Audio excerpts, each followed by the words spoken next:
Merhaba arkadaşlar, yepyeni haberlerle karşınızdayız. Ekran macerası kısa sürdü. Hande Erçel ve Barış Arduç'un yeni dizisi final yaptı.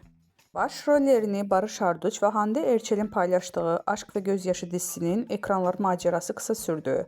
Hande Erçel ve Barış Arduç'un başrollerini paylaştığı ATV'nin yeni dizisi Aşk ve Gözyaşı ekranlara veda ediyor.